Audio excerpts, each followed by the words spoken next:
তেওঁলোকে বৰ্তমান 1 কোটিকৈ এডভান্স বিচাৰিছে। আমাৰ ডিকি দত্তই তাত অলপ নেতৃত্ব লৈ আছে, গতিকে তেওঁলোকৰ চেনেল বনাই ৰাখিছে যে 1 কোটিৰ পৰা 10 কোটিলৈ এবাৰ 22টা টিকটৰ দাম উঠিব। আৰু যিদিনাখনে টিকট এনাউন্স হ'ব আপোনালোকে ইমান ইণ্টাৰভিউ পাব যে মোক সুধিব নালাগে।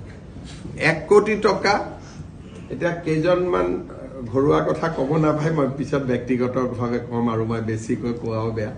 1 কোটি টকাৰ পৰা 10 কোটিলৈকে ৰেট উঠিব 22টা চিটত, বাকীত নাই। আৰু এতিয়া দিল্লীত তেওঁলোকৰ এখন মিটিং আছে।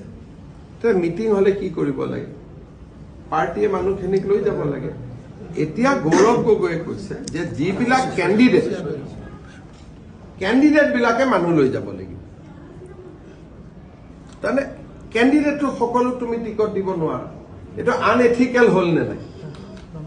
তেওঁলোকে কৈছে এতিয়া আপোনালোকে চাব মিয়া এৰিয়াত প্লেনৰ আৰু ট্ৰেইনৰ টিকট কিনা ধুম উঠি আছে।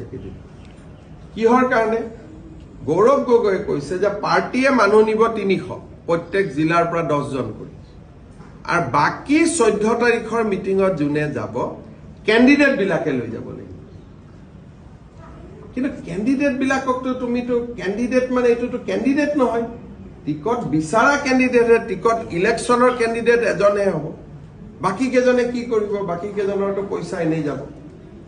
এইকেইদিন চবেই আপোনালোকে খবৰ কৰক, চবেই ধাম ধুম টিকট কৰি আছে। মই সুধিলো কিয় কৰি আছে? বোলে যিমান বেছি নিম সিমানে টিকটটো কনফাৰ্ম। এনেকে পাৰ্টি চলে নেকি? এইবিলাক হৈছে কংগ্ৰেছৰ ৰাজনীতি।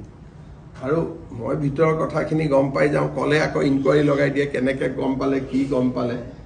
গমটো তেওঁলোকৰ পৰাই পাওঁ। তেওঁলোকে যদি নিজৰ ঘৰতো কৈ দিয়ে তাৰ পৰাও মই গম পাওঁ।